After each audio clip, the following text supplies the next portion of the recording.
সত্যিকার উনি কিন্তু পাগল চাঁদের মন্ত্রাতীত নয়, উনি কিন্তু অরিজিনাল একজন কৃষ্ণ ভক্ত। কিন্তু ওনার পাগল চাঁদের মতাদর্শ বাণী ভক্তদের কিছু কিছু ভক্তের প্রতি ওনার সেই ভক্তদের চলা বলা দেখে উনি ভারত বাংলাদেশে হয়তো আবারও আসতেছে। এখন আপনাদের কাছে সকলের কাছে করজোড়ে প্রার্থনা রাখি যেন পাগল চাঁদ ওনার ভিতরে থেকে যে উদ্দীপনাটা, যে আলোর প্রতিভা, যে শক্তিময় শক্তির প্রতিভা ওনার ভিতরে পাগল চাঁদ কৃপা বর্ষণ করছে, ওনার ভিতরে যে অনুভূতিটা থাকছে আমি সত্যিকার পাগল চাঁদের বংশভূত হতে পারি। আপনাদের ভালো যদি না লাগে কথা বলেনি বন্ধ করে দেই। আমাদের এই একটাই ভালো জ্ঞানাতীত ধর্ম, কারণ কথাগুলো তো শুনতে হবে। এখন একটা গল্প না বলে নয়। ভারতে কোন রাষ্ট্রে যেন মানুষ কেটে খায়, সেটা হচ্ছে নাগা। নাগা রাষ্ট্রে যখন জওহরলাল নেহেরু যখন ভারতের প্রধানমন্ত্রী ছিলেন, তখন 9-এ পড়া একটা মেয়েকে বলেছিল ফুলের মালা দিতে। যখন ফুলের মালাটা দিয়ে জওহরলাল নেহেরু চোখের দিকে তাকিয়ে বলেছিল, তার নাম হচ্ছে গুর্জি আজম, কিছুদিন আগে হয়তো তার রাষ্ট্রীয় মর্যাদায় সমাধি করছে, তখন সে গুর্জি আজম বলেছিল একটা সুন্দর মধুময় কথা, যেটা আমরা কখনো কোনোদিন চিন্তাও করিনি। ওটা আপনি কত ভাগ্যবান, আপনার মা কত বড় ভাগ্যবান, আপনি ওই পেটে জন্মগ্রহণ করেছে, আমি তো পারিনি। কখনো জওহরলাল নেহেরু এই গানটা টক টক করে যখন জল মাটিতে পড়লো, ওদিকে সেনাবাহিনী, তখন বুকে জড়িয়ে ধরে গুর্জি আজমকে বলছে তুমি কি চাও? আমার কাছে তো এখানে এসেছে একটা স্কুল দেওয়ার জন্য, মা তুমি যা চাবা তাই দেবে। তখন গুর্জি আজমকে মালাটা দিয়ে সেই স্কুল, কলেজ, ভার্সিটি, ওখানে 3-4টা শিক্ষা প্রতিষ্ঠান করেছিল। আমার সত্যিকার আমার একটা কষ্ট লাগে, সেটা হচ্ছে কি পাগল চাঁদ যদি আমাদের এইরকম জ্ঞানাতীত, আগে যেরকম পাগল চাঁদের ভক্তরা জ্ঞানাতীত ছিল, আমরা আপনাদের চালাতে পারিনি, অত্যন্ত দুঃখজনক, কষ্টদায়ক। কেউ যদি মনে না করেন, ব্যক্তিগতভাবে আমি মনে করি কষ্টদায়ক। তাই আপনাদের কাছে করজোরে, হয়তো কথায় কেউ কষ্ট পেতে পারেন, হয়তো ব্যথা পেতে পারেন, করজোরে ক্ষমা প্রার্থী যদি কেউ ব্যথা পেয়ে থাকেন। দাদা আসেন, পুলিশ দলটা আসেন।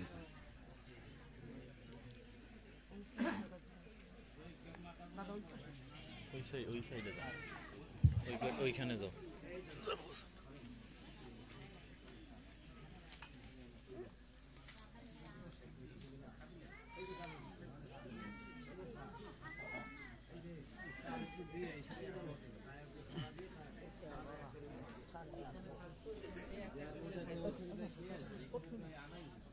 লাগবে না, কিছু লাগবে না, কথা কই না।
জয় গুরু পিতা মাতা। পিতা ধর্ম পিতা স্বর্গ পিতা হি পরমং তপ পিতরি কৃষ্ণমা পন্নে প্রিয়ন্তে সর্বদেবতা জননী জন্মভূমি চ স্বর্গদেবী গড়িয়সী জয় ধনুলক্ষ্মী পাগল হরি জয় পাগল ভক্তি। আমি পশ্চিমবঙ্গের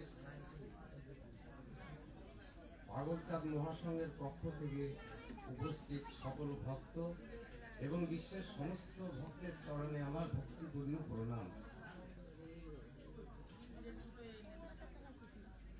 একটা বিষয় হচ্ছে, আমি যে কৃষ্ণ মন্ত্রে দীক্ষিত এবং আমি কৃষ্ণ ভক্ত ফেসবুকের মাধ্যমে অনেকেই জানেন। তার মধ্যে আমি একটু সময় বেশি চেয়ে নেব। এখানে 5 জন ব্যক্তি উপস্থিত আছেন, তাদের সঙ্গে আমার ফেসবুকে অনেক রকমের কথা হয়েছে, তাদের নাম আমি বলছি। একজন আছেন আমার শ্রদ্ধেয় যাদব বাগচি, দ্বিতীয় জন হচ্ছে সুখদেব হীরা, তৃতীয় জন হচ্ছে বিশ্বজিৎ পদ্য, আরেকজন হচ্ছে সন্তান সম আমি মনে করি চিন্ময়, এবার আরেকজন জননী আছে আমার স্নেহধন্য জননী, তার নাম হচ্ছে শিল্পী শিকদার। এই 5 জনকে আমার ফ্যামিলিস্টের বন্ধু হিসেবে এবং পাগল ভক্ত হিসেবে আমি তাদের দর্শন পেয়েছি। যাই হোক, আমার এই পাগলচাঁদের মতাদর্শ কেন ভালো লাগলো, আমি একজন কৃষ্ণ মন্ত্রে দীক্ষিত হয়ে কেন পাগলচাঁদের মতাদর্শ ভালো লাগলো, আমি ছোট্ট করে একটু বলতে চাই। আপনাদের কাছে অনুরোধ, আমি একটু সময় চেয়ে নিচ্ছি। আমি যখন কর্মসূত্রে কোন এক সময় উড়িষ্যা প্রদেশের চন্দনেশ্বর ছিলাম, আমি যখন দেশের বাড়িতে আসি নদিয়া জেলায়, তখন ওখানে বিরাট একটা মেলা হয় চন্দনেশ্বর, খুব বড় মেলা। আমি ভাবলাম এত সুন্দর মেলা উড়িষ্যা, আমি একটা স্মৃতি নিয়ে যাব। তখন ওদের তো ভাষা ভালো একটা বুঝি না, যদিও বুঝে বলতে পারি না উড়িয়া ভাষা। তখন চিন্তা করলাম কি নেব। আমি যখন ঘুরছি তখন দেখি যে কিছু মালার দোকান আছে। আমি চিন্তা করলাম যে দেখি কিসের মালা এগুলো। আমি জিজ্ঞেস করলে বললো এটা চন্দনের মালা। কি চন্দন? রক্ত চন্দন। খুব সুন্দর জিনিস, আমি একটা নিয়ে যাব। ভালো নাম, আমি তো কোনোদিন শুনিনি চন্দনের মালা। তো যা হোক, এই চন্দনের মালাটা আমার গলায় দীর্ঘ 30 বছর অপূর্ণ অবস্থায় ছিল। অপূর্ণ অবস্থায় কেমন? আমার অজান্তে। এই যে সাদা যে দানাগুলো দেখছেন রূপো, এটা ছিল না তখন। কর্মব্যস্ত ছিলাম, বয়স ছোট ছিল, সংসার বিভিন্ন কর্মে ব্যস্ত ছিলাম, আমি অতটা ভাবতে পারিনি। কিন্তু আমি একটা জিনিস ভাবতাম যে আমি তো পাগলচাঁদ ভক্তের ঘরের একটি মেয়ে বিবাহ করেছি, আমার শ্বশুর বাড়ির লোকেরা কেন এই মালাগুলো পরে, আমার একটু জানতে হবে। জানার ইচ্ছা এমন ভাবে হলো, তখন আমার শ্বশুর মশাই নিশিকান্ত বালা, আপনারা অনেকে নাম শুনেছেন, ওনার কাছে এই তত্ত্ব সম্বন্ধে কিছু আমি জানার চেষ্টা করি। তারপরে পরবর্তীতে দেখলাম ফেসবুকে যখন শুরু হলো, ফেসবুক খুলে দেখি অনেক পাগল ভক্তের সন্ধান পাওয়া যায়। সেখানে রিকোয়েস্ট পাঠালাম, তারা আমাকে গ্রহণ করলেন। তাদের কাছ থেকে অনেক সূত্র আমি পেয়েছি। পেয়ে আমি কিছু পাগলচাঁদের বিষয় লেখা শুরু করলাম আমার অনুভূতি থেকে। তাদের কাছ থেকে আমি অনেক সহযোগিতা পেয়েছি, অনেক কটূক্তি পেয়েছি, কৃষ্ণ ভক্ত বলে গালিও শুনেছি। আমি সবাইকে ধন্যবাদ এবং প্রণাম জানাই। যে যত আমাকে কটূক্তি করেছে, ঘৃণা করেছে, তাদের জন্য ধন্যবাদ দিচ্ছি এই কারণে, তারা যত বেশি বেশি করে আমাকে কটূক্তি বা অপমানজনক কথা বলেছে, আমার তত পাগলচাঁদের প্রতি আকর্ষণটা জানার জন্য বেড়ে গেছে। যাই হোক, পরবর্তীতে এমন একটা আমার সৌভাগ্য হলো, একজন পাগল ভক্তের সঙ্গে দেখা হলো। তিনি জিজ্ঞেস করলেন যে ওটা কিসের মালা? আমি বললাম চন্দনের মালা, রক্ত চন্দন। মালাটা আমার গলার থেকে খুলে নিয়ে আমি নাম বলে দিই, উনি হচ্ছে বগুড়ার মিলননগরের প্রমথ পাগল, অবশ্যই নাম শুনেছেন। ওনার আশ্রমে আমি যাওয়া শুরু করলাম পাগল চাঁদের দর্শনটাকে জানার জন্য। তখন ওই মালাটা থেকে আমার গলা থেকে খুলে নিয়ে ওনার যে ভক্তরা ছিলেন বলেন যে এই মালাটা পূর্ণ করে দাও। তখন এই রূপগুলো রূপর দানাগুলো দিয়ে পূর্ণতা করে দেয়। তখন আমার আরো ভক্তি বিশ্বাস বেড়ে গেল যে আমার অজান্তেই আমার গলায় মালাটা ঝুলছে এবং আমি গ্রহণ করতে পেরেছি। এইভাবে ভক্তদের থেকে, বিশিষ্ট ভক্তদের থেকে বিভিন্ন প্রকারের যখন আমি তথ্য পেলাম, তখন আমার এতটাই জানার ইচ্ছা প্রকাশ পেল, যেটা বিশেষ করে যাদবদা এবং বিশ্বজিৎ বৈদ্য, সুখদেব হীরা, ইন্দ্রা আমাকে যথেষ্ট সহযোগিতা করেছে বিভিন্ন তথ্য দিয়ে। তারা এখানে উপস্থিত আছেন। এখন বিষয় হচ্ছে আমি কেন আমার ভালো লাগলো, যখন এই তত্ত্বটা আমি বুঝতে পারলাম। ভালো লাগলো এই কারণে, ত্রেতা যুগ, দাপর যুগ, কলিযুগ, সাজানো যে যুগগুলো রয়েছে আমরা শুনতে পাই এবং বুঝতে পারি। তৎকালীন সময়ে রামচন্দ্র তার পরিবেশ পরিস্থিতি অনুযায়ী সেই ধর্ম সে প্রচার করছিলেন। দেবকী নন্দন শ্রীকৃষ্ণ তৎকালীন সময় তার পরিবেশ অনুসারে সে তার ধর্ম প্রচার করেছিলেন। পরবর্তীতে গৌরাঙ্গ মহাপ্রভু আসলেন, তিনিও কি ধর্ম প্রচার করলেন সেটা আমাদের কাছে স্পষ্ট নয়, কারণ তিনি একটা সঠিক ধর্ম প্রচার করতে চেয়েছিলেন, এটা আমার ধারণা। কিন্তু তাকে সুকৌশলে, আমি মনে করেছি তাকে সুকৌশলে সন্ন্যাসে পাঠিয়ে দেওয়া হয়েছে, এটা আমার ধারণা। যা হোক, আমার ভুল হতে পারে। পরবর্তীতে আমাদের হরিচাঁদ গুরুচাঁদ আসলেন, তিনি আমাদের জাতির জন্য শিক্ষা আন্দোলন থেকে শুরু করে অনেক কিছু করে গেছে। কিন্তু একটা বিষয় হচ্ছে, পাগল চাঁদ যেটা করে গেছেন, পূর্বে যারা যে সমস্ত মহামানব মহাপুরুষ এসেছিলেন, এইভাবে নিজে কর্ম করে দেখিয়ে দেননি। আর পাগল চাঁদের ধর্মটাকে আমি মনে করি চিন্ময় মানব ধর্ম। আমার কথা যদি ভুল ত্রুটি হয় ক্ষমা করবেন। পাগল চাঁদ আমাকে দিয়ে যা বলাবেন আমি সেটাই বলার চেষ্টা করছি, এটা আমার বিশ্বাস। চিন্ময় ধর্মটা কি? মানব ধর্ম, সেটা হচ্ছে বাস্তব এবং যেটা চলমান, এটা আমি মনে করি। আমার ভুল হতে পারে, আপনারা ব্যাখ্যা দিয়ে বোঝাবেন। পাগল চাঁদ নিজে কর্ম করে দেখিয়ে গেছেন, কিন্তু পাগল চাঁদ কখনো বলেনি আমাকে পূজা দাও, আমাকে ভজনা করো। তিনি দেখাইছেন পিতা মাতাকে। এটা আমার পছন্দ হয়েছে, ভালো লেগেছে, তাই আমি এত আকৃষ্ট হয়েছি।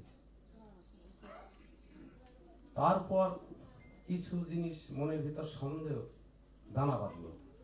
সেটা হচ্ছে রামচন্দ্রের সময় রামায়ণে আমরা যেটা শুনেছি এবং বুঝেছি, দুই এক অক্ষর পড়েছি, দুই এক লাইন পড়েছি, সেখানে অনেক সন্দেহের কিছু শব্দ সেখানে ব্যবহার করা হয়েছে, যেটা মহাভারত আমি দেখেছি, গীতার মধ্যেও দেখেছি, ভাগবতও দেখেছি, চৈতন্য ভাগবতও দেখেছি, হরিলীলামৃতও দেখেছি।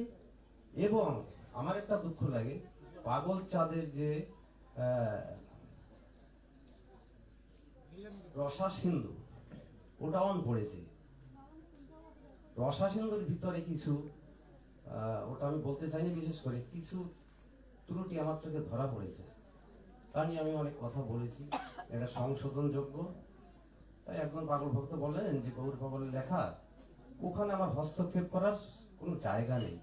তখন ওনাকে আমি বুঝালাম, দেখুন গৌর পাগলের ভুল আমি ধরছি না, আমি ধরছি হয়তো টাইপের ভুল হয়েছে, এই টাইপটাকে সংশোধন করতে হবে। যা হোক, ওই পর্যন্ত রয়ে গেছে। আমাকে অন্যভাবে বোঝালেন যে পরবর্তীতে রসা সিন্ধু আবার ছাপানো হবে। এখন বিষয় হচ্ছে, দেখুন আমাদের মধ্যে একটা কুসংস্কার। অন্যান্য যখন যে সমস্ত মহামানবেরা যে ধর্ম প্রচার করে গেছেন, রামচন্দ্রের থেকে শুরু করি, একটু একটু সময় দেবেন দয়া করে। রামচন্দ্র যে ধর্মটা প্রচার করলেন সেটা যে সঠিকভাবে রামায়ণে লেখা হয়েছে এটা আমার বিশ্বাস করতে কষ্ট হয়। মহাভারতে যে কাহিনী লেখা হয়েছে সেটাও আমার বিশ্বাস করতে কিছুটা কষ্ট হয়। গীতায় যে শ্রীকৃষ্ণের সম্পূর্ণ মুখাশ্রিত বাণী, শ্রীকৃষ্ণের মুখাশ্রিত বাণী সম্পূর্ণ, এটাও আমার বুঝতে বা বিশ্বাস করতে খুব কষ্ট হয়। কেননা মায়ের গর্ভে আমরা জন্মিয়েছি, কোন মাকে কিন্তু পুরুষ গর্ভে ধারণ করেননি। মায়েরাই সবাইকে পেটে ধারণ করে দিয়েছে, কিন্তু ওইখানে দেখা গেছে যে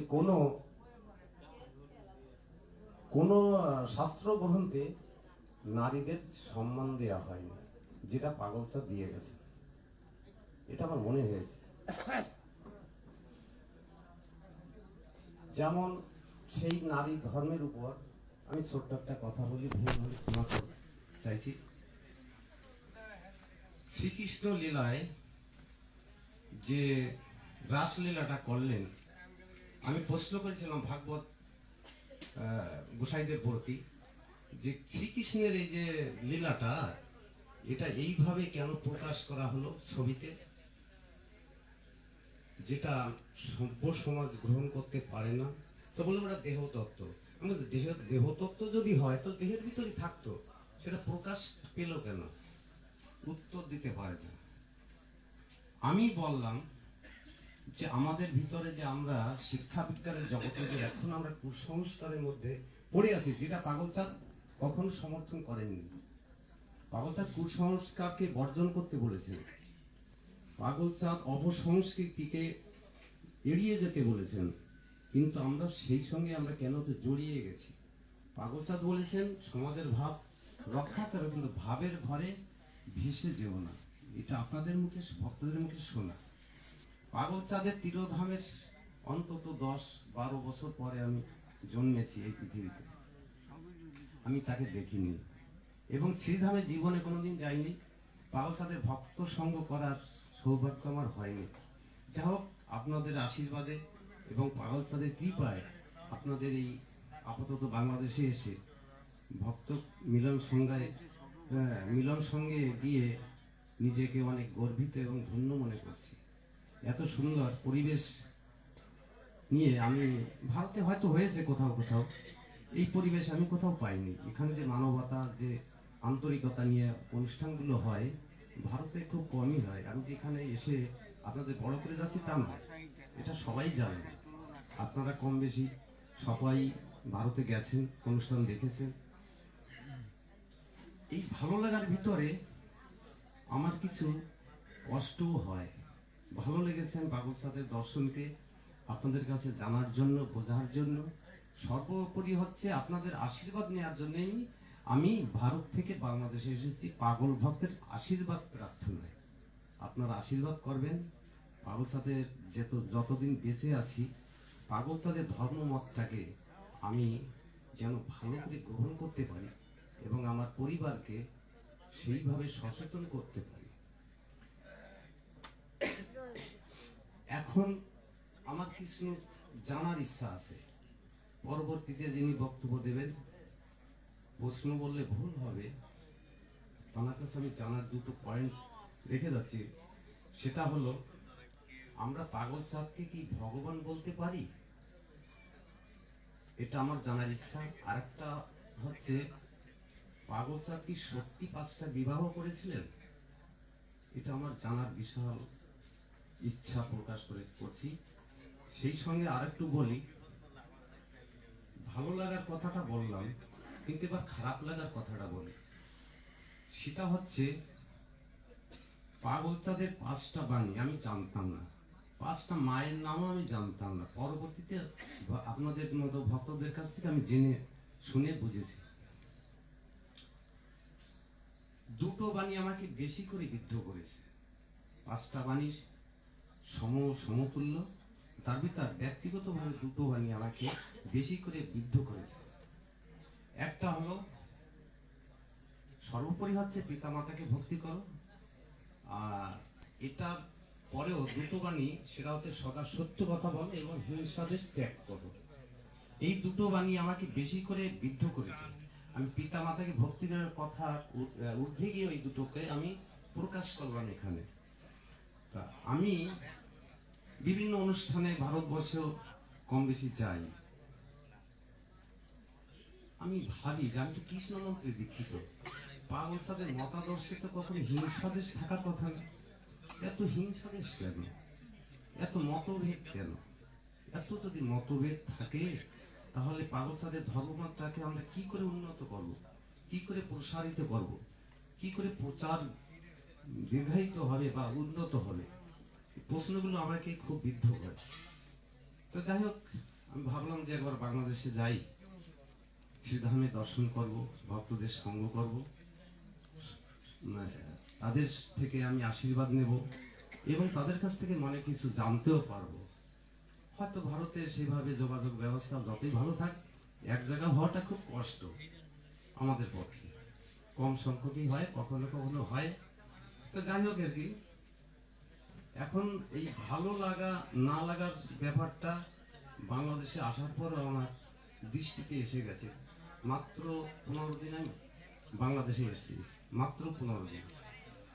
যে কটা অনুষ্ঠানে গিয়েছি কম বেশি খারাপ লেগেছে, ব্যবহারে, পরিবেশগত দিক দিয়ে। এটা আমি আশা করিনি কখনো, এটা পাগলচাঁদের কোনো ভক্তই এটা আশা করে না। তো যাই হোক, আপনাদের কাছে অনেক কিছু বলার ছিল, হয়তো বলবো, বারবার আসবো বাংলাদেশে। আপনাদের আশীর্বাদ থাকলে, পাগলচাঁদের কৃপা থাকলে বারবার আসবো, পাগলচাঁদের দর্শন সম্বন্ধে জানবো এবং বোঝারও চেষ্টা করব। এখন আমরা আজকে আমি শ্রীধাম থেকে এখানে এসেছি। দুঃখের বিষয়, পাগলচাঁদের উত্তরসূরিরা এখানে আছেন, কষ্ট পাবেন না, ক্ষমা প্রার্থনা চাইছি। শ্রীধামের যে ঐতিহ্য,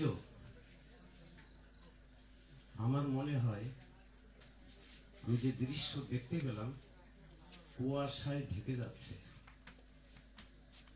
এটা আমার কাছে খুব দুঃখজনক মনে হয়েছে। যাই হোক, এ হয়তো সংস্কার বা ভালো হবে, এটা আশা করি। আমার একটা কষ্ট, ছোট্ট একটা গল্প নামলে পারছি না। সেটা হলো, আপনারা সবাই জানেন, আমি মনে করি এই গল্পটা আপনারা সবাই জানেন, তবু আমি যুক্ত করতে চাইছি। সেটা হলো, কোনো এক বিদেশিনী মন্দিরে পূজা করতে এসে লম্বা লাইন দেখে দূরে দাঁড়িয়ে আছে। বিদেশিনীকে দেখে পূজারী মন্দির থেকে বেরিয়ে এসে বললেন, প্রচন্ড ভিড়, আপনি ভিআইপি পাস নিন, আপনাকে ভগবান দর্শন করিয়ে দেব। তখন বিদেশিনী বললেন, আমি 501 টাকা নয়, আমি 5001 টাকা দেবো। ভগবানকে বলো বাইরে এসে আমার সঙ্গে দেখা করে দেয়। তখন পূজারী বললেন যে, ভগবান কখনো বাইরে এসে দেখা করে? তখন বিদেশিনী বললেন, আমি 5,01,000 টাকা দেব। ভগবানকে তাহলে বলুন আমার বাড়ি গিয়ে দেখা করে আসুন। পূজারী বললেন, ভগবানকে নিয়ে ফাজলামো করা হচ্ছে, ভগবানকে আপনি কি মনে করেন? বিদেশিনী বলছে, আমি ওটাই ভাবছি, ভগবানকে আপনি কি মনে করেন? যাই হোক, পাগলচাঁদ ভক্তদের কাছে আমার অনুরোধ এবং প্রার্থনা, আমরা যেন পাগলচাঁদকে ওরকম কিছু ভাবি না, আমরা যেন সঠিকটা ভাবি। নিশ্চয়ই আপনারা বুঝতে পারছেন। কুসংস্কারের দুই একটা কথা বলবো, যেটা আমার খারাপ লেগেছে। আমি দাদাকে 4টে মন্ত্র শুনিয়েছিলাম। দাদা, এই 4টে মন্ত্র কি? যেটা মাতা পিতার মৃত্যু হলে এক শ্রী স্বার্থবাদী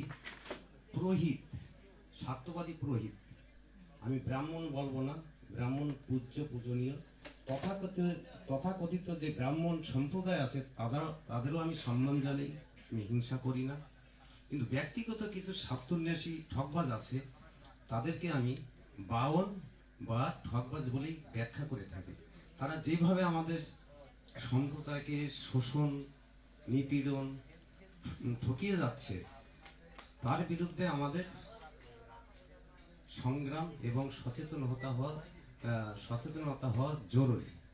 সেটা হচ্ছে কি, যে একটা পিতামাতা মারা যাওয়ার, মৃত্যু হওয়ার পরে তাদের শ্রদ্ধার নামে শ্রাদ্ধ করা।